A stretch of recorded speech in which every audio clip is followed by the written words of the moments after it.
Hello Okay, guys, this so is Dr. you can Autofix. see. Today we have another So this interesting is edition about horrific. car AC compressor overheating. Why does car AC compressor overheats? That's why I've they call actually it virus. elaborated on this very topic on the The previous white video that people I made who did about this this very cannot see it to topic, identify and exactly what is here to cause it. I'm just showing some typical I've example seen of it what on some overheating other can cars actually and result into, and suppose you I can know what actually causes avoid it. it. After watching Avoiding this it at video, all you should be costs able would to be my know bet. how to deal with it. So today I got a Toyota Camry, which I think is out of due to overheat situation of the compressor that result to the black that actually occurred in the system. So I've just got the compressor replaced, the OEM compressor replaced, and we just converted this Sanden compressor and fitted it right in there, and it's working very fine and seriously on the code session now.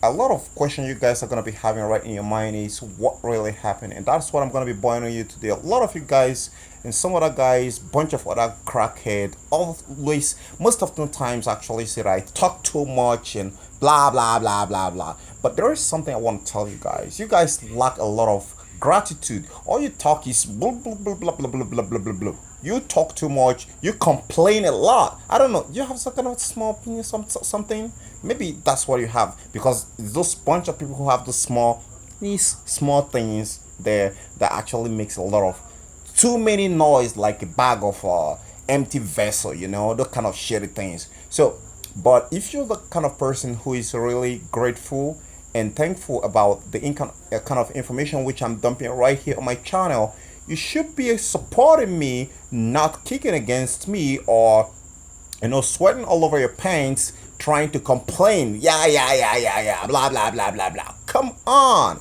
show me some gratitude. Stop complaining. It really freaks me out sometimes. I just feel like as if I'm just giving the whole information I'm giving to some sort of certain group of zombies who will not support me, because I'm seeing that nobody's really supporting me. Okay, now I'm gonna be cutting to the chase. You can see as this horror is getting unfold as I'm trying to use the picker tweezer to actually lay some of these particles off, and it's engulfing into fire and flames and smokes everywhere, eating up the metal and getting right inside it.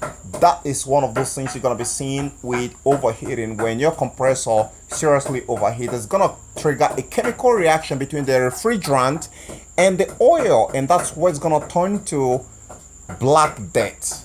That's it. That's right. So you want to do everything possible within your own power to make sure that your car AC system doesn't overheat. What did I say? Overheat. So now you pretty much ready to know the solution. Now the first thing which I said in the previous video about the cause of car AC compressor overheat is a restricted high side. A restriction in the high side can actually come most of the times from the expansion valve. Most of the new model expansion valve are pretty much easy, like this one here is just at the rear side of the engine. You go right in there with 10mm socket, you gotta lose out, and you pop the shit into the next one and you load it in and everything start working fine. But when you talk about the old model vehicles, you have a very lot of problem. I mean, a very big gigantic one. So those ones used to be hidden underneath the dashboard and attached closely to the evaporator. So it's gonna be needing that you're gonna tear a lot of things apart before you're gonna get your hands dirty down there. But these new models are pretty much easy to replace the expansion valve. But for this evaporator, you're gonna be sweating down to your pants to actually get us out, because that's a serious piece of job for just one person. So back to the overheat. When you have a restriction in the expansion valve, a high restriction in the expansion valve, when you have your manifold gauge plugged to the high side and low side service port, you're gonna be getting something like maybe 400 and something psi on the high side, and on the low side gonna be going around 60 to 70 psi on the low side. And when that happens, the compressor is gonna be singing hallelujah, trying to go into hell, because you are sending that compressor into hell. That's the first thing. Then the second one, which I'm talking about, the fix for this very problem, right there, which is actually for this very topic today, is to replace the expansion valve. All right, when you have performed the diagnosis text that shows that the expansion valve is restricted, then you want to replace it. That's going to fix this problem. When you replace it, then you set up the system like new, charge it with the right quantity of refrigerant and the oil as recommended by the manufacturer, and everything should be back working very fine the way it's supposed to. Now the second part, which I'm going to be trying in order to narrow this whole thing down, is structural failure. Structural failure can actually come as a result of lack of oil inside the system, or excessive or maybe a piston or some sort of plate is broken inside the system and it's making a rattling noise. Now sometimes this structural failure can actually make the oil to vanish inside the system, creating some dirt and debris which will actually react and form acidic content inside the system.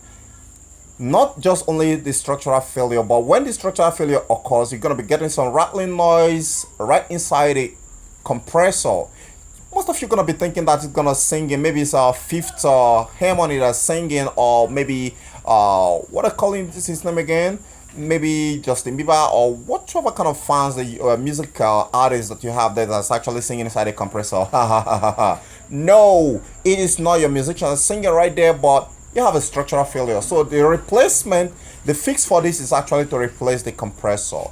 Now we go over to the compressor clutch gap. When the gap is below 2 millimeter, then that's going to be a problem. It's going to be a huge friction. If it is within 1 millimeter, I probably bet my ass right on it right there. That's going to be rubbing the pulley. And when it's rubbing the pulley, even when the compressor is not engaged, then it's going to be creating overheat situation because of excessive friction at the plate of the pulley.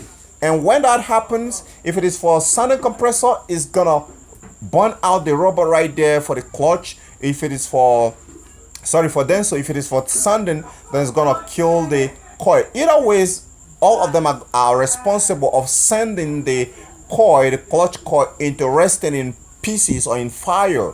So if you notice that the compressor clutch gap is very short, and it's actually making some sort of, you are hearing some sniffing sound when the compressor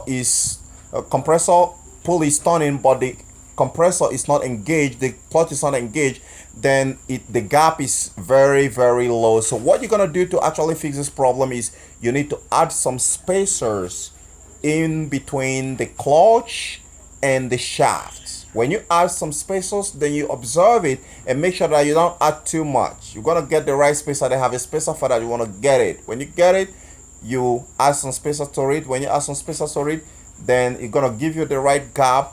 Make sure it's not above 2 millimeter. That's 2 mil. All right, then that's gonna be a fix for that. Then the next one here, which I'm gonna rush right into, is gonna be system overcharging. System overcharging can actually make the compressor to want to suffocate. Have you ever had a pinch on your manhood and try to pee? It's more like you're trying to suffocate your whole self. That's really, really horrible. That's exactly what you're doing when you overcharge the compressor, or when the compressor senses that there is a high restriction in the high side. So when there is too much refrigerant inside the system which is overcharging, the climatron is going to notice that using the trinary sensor, and when it notices that, it's going to be trying to disrupt the power going to the compressor, creating inconsistency in cooling, and sometimes no cooling at all, but it's going to be constant cycling, and therefore there's not going to be cooling. If you're a lucky person, lucky ass person, then your compressor is not going to be resting in pieces. But if you are not lucky, then it's going to fry. So the fix for this is actually for you to evacuate the whole refrigerant inside the system, then get the right quantity of the refrigerant as recommended by the manufacturer right inside it. And don't forget to add the PAG oil or the NDA, depending on the kind of compressor or the system that you're fixing. And that's it right there.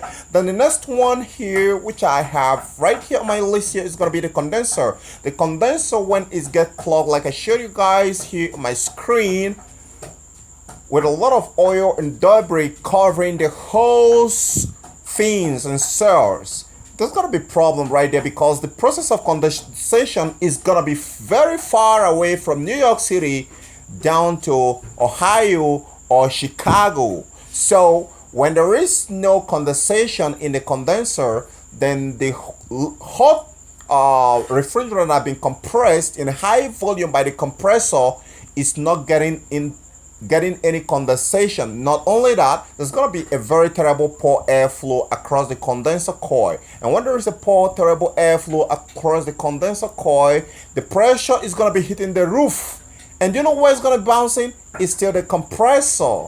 So when you notice that your condenser is clogged and there is no any very good airflow across the condenser, you want to go ahead and flush it. I showed a video on how to flush condenser in my channel, so find it and use it wisely. All right, when you finish flushing it, if you can flush it, then go and replace it. You getting a used one is also gonna be better, in as much as you have a vacuum machine to actually vacuum the whole moisture and air that's trapped inside the system before you start it up. That's gonna be fine. That's gonna be fixed for that. Then the next one, which I'm gonna be going right in there, is gonna be, boom, we hit it right there. That's a 40 condenser fan. When the condenser fan fails, what happens? The process of condensation loses. I mean, the pressure start hitting the roof. You know already that increase in temperature increases pressure, and when the pressure and temperature increases, oh my God, you got a time bomb right there, not a compressor, because it's not just gonna be overheating, but it's gonna be building a massive pressure to offload on anyone right there. That's gonna be pretty catastrophic if that mayhem happen. I don't wish you to actually undergo this, but that's very that's one of the main reasons why you want to make sure that you check your engine anytime, or check your engine bay whenever you turn on the AC system and you started seeing the temperature of your car or car started spiking up. Then there is a problem with either of your fans. Maybe none of them are running or one of them are not running, especially when you put the AC on. Okay, with the command prompt as programmed by the into the Climatronics, when once you hit the AC button and you make a demand for AC and the compressor clutch engage, the condenser fan should run simultaneously. You know exactly what it means, because if it doesn't, then the pressure started hitting the roof, because the condensation process is not going to be completed, and therefore there's going to be increase in pressure and temperature across the AC circuitry when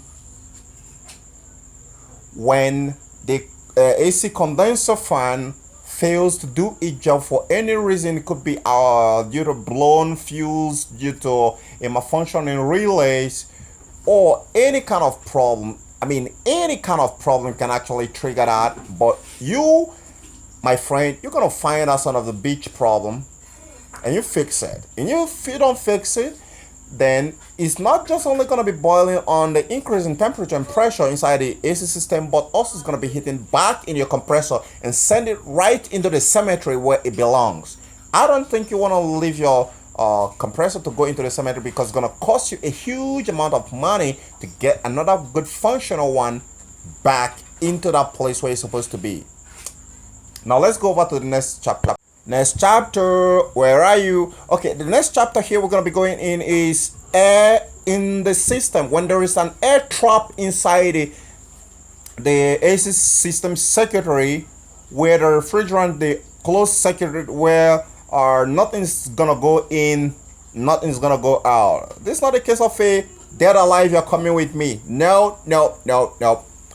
We're talking about if there is an air trap, a serious air trap inside the system here. If you can get it out and you get a refrigerant right inside it, oh my God, you just made the world greatest time bomb in the history of mankind. Russia is gonna be learning from you.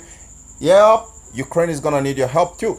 So if you made in some sort of a thing like that and there is air trap inside the system, that's gonna be a time bomb, because the compressor is gonna be struggling to compress the refrigerant, but with a lot of air inside the system, the compressor is gonna be screaming, "Oh my God, I'm gonna die! But See, a lot of you guys might not be able to see that because even if you see your gauge, it's not going to be showing you anything meaningful. I mean, when you see your manifold gauge set, you're not going to be noticing it right there. But when you start coming across all these symptoms, then you want to run a lot of checks on the compressor on the system to know exactly what is happening. So what's the solution for this? When you have a problem and there is air stuck in your teeth, you got air stuck in your teeth or water stuck in your teeth in the compressor, what you're gonna do right there is you want to evacuate the entire refrigerant that is inside the system. Oil is not included. When you got it evacuated, then you want to check the right quantity of the refrigerant that is recommended for that very car, year and model by the manufacturer, and get exactly the same quantity and get it right inside there. Don't forget to pull the vacuum before you start doing so that it's going to improve the system efficiency. If there is any moisture inside the system, we're going to be talking about on the next chapter on inside the same video on this very content. Then it's going to trigger a lot of aggression. You don't want any aggression of such, do you? Okay, guys. So in order to solve that, I've actually told you the reasons. You're going to evacuate the system, pull vacuum, then get the right quantity of the refrigerant right inside it, right there.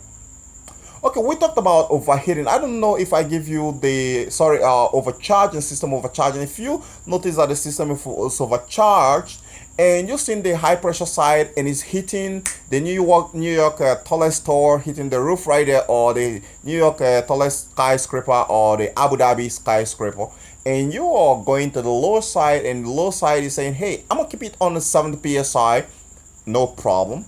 But there is a problem. There is a big problem. There is a problem, man. You know what you're gonna do? You gotta evacuate the entire system and you gotta check them out one after the other. You wanna make sure that you get the right quantity of the oil as much as the refrigerant right back into that circuit. When you do that, then you got a whole thing. You are the win, man. You are the real guy. You are all the qualified tech to fix that problem, my dear. Because after you finish doing that, you know what? You and I are gonna have some couple of beer. How about that? Okay, now I have given you guys the holy grail of information why the compressor overheat, and it's not gonna get out of this circuit, right? Because this is the real fix and the real deal, right? And some other time again, which is I'm gonna be using this to actually finalize it, is insufficient refrigerant inside the system causes overheat. Too much moisture inside the system also is gonna cause overheat. Why is that? Because the moisture is more like getting water to mix with the refrigerant, and the oil is gonna create a nightmare. Can someone say nightmare? Nightmare in a broad daylight. That's what it is. There's not gonna be any wetness right there. Forget about getting wet this night. No, it's not gonna happen. So guys, I hope you find this very information very useful and informative to fixing your problem regarding your compressor overheating. All right, I don't want it to cook indomie because I don't eat indomie or noodles. I don't want it to cook rice or beans, so you want to keep temperature low, right? You want to make sure that the expansion valve is in a very healthy condition, like I said at the context of this very video here, so it doesn't starve the compressor of cold refrigerant. I know a lot of you guys like beer when it's served very cold, so do the same thing. Don't forget to hit that subscribe button, give me a thumbs up, share with your friends, and I gotta catch you later. Bye for now.